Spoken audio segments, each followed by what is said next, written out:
você? Eu sou a professora Regina Cássia e hoje eu estou aqui para falar com você sobre os aspectos estruturais de um texto de divulgação científica. Bom, você deve estar pensando aí, será que a professora pensa que eu já sou um cientista? Não, na verdade, nós estamos muito mais próximos de um texto de caráter científico do que imaginamos. Claro que você tem perspectivas futuras para o seu estudo. Sabe-se que o quanto antes chegar à universidade e conhecer as regras de estruturação de um texto acadêmico é importante. Quando se fala científico e acadêmico, a gente tem aí quase que um sinônimo, porque o texto de divulgação científica nada mais é do que os textos que vocês certamente irão produzir na universidade.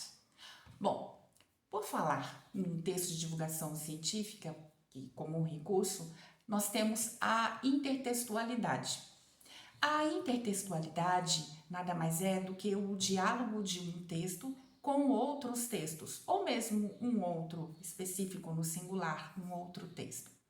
A intertextualidade é um recurso dos textos de origem acadêmica e também de divulgação científica, como os artigos e os editoriais, porque nestes textos vocês vão encontrar citações ou menções. Nesse sentido, é como se o texto, para encontrar a sua ideia, o seu suporte, buscasse um texto anterior, travando entre eles uma espécie de diálogo. E é esse diálogo entre textos que nós chamamos de intertextualidade.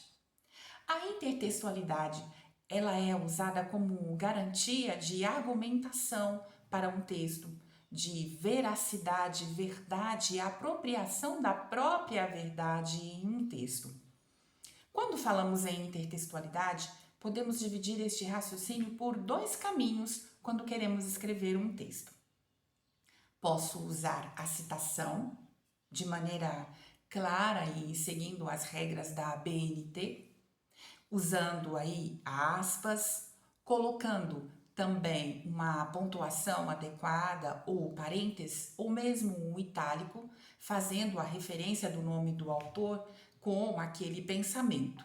E a partir daquele pensamento eu vou, é claro, desenvolver o meu para crescer um pouco mais esse texto, trabalhando assim a intertextualidade por meio de uma citação. A citação, ela pode ser direta e pode ser também indireta.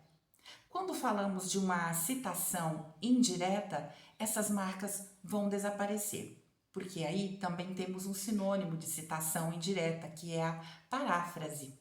A paráfrase, o autor do texto vai sim poder usar a ideia de um outro autor, claro, criando a sua.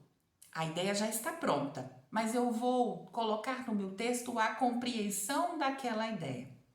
E nesta compreensão, o texto acaba se tornando praticamente original, porque eu não coloco o que o autor disse com as suas palavras na originalidade. Sim, porque isso seria citação. Eu vou simplesmente pegar a ideia do autor e trabalhar com as minhas palavras. Aí então eu tenho uma citação direta e uma paráfrase. Os conceitos são muito parecidos, não é verdade, professora? Sim. Mas a diferença é na manutenção da originalidade. Quando eu uso as palavras do autor, tenho citação. E quando eu pego a ideia do autor e trabalho a minha ideia com as minhas palavras, eu tenho a paráfrase. Bom, são conceitos delicados e muito importantes para quem quer escrever um bom texto. Te convido para acessar o portal Conexão Escola TV. Lá você vai encontrar a distinção destes conceitos e, claro, sanar todas as suas dúvidas. Quero agradecer aqui a sua participação e até lá!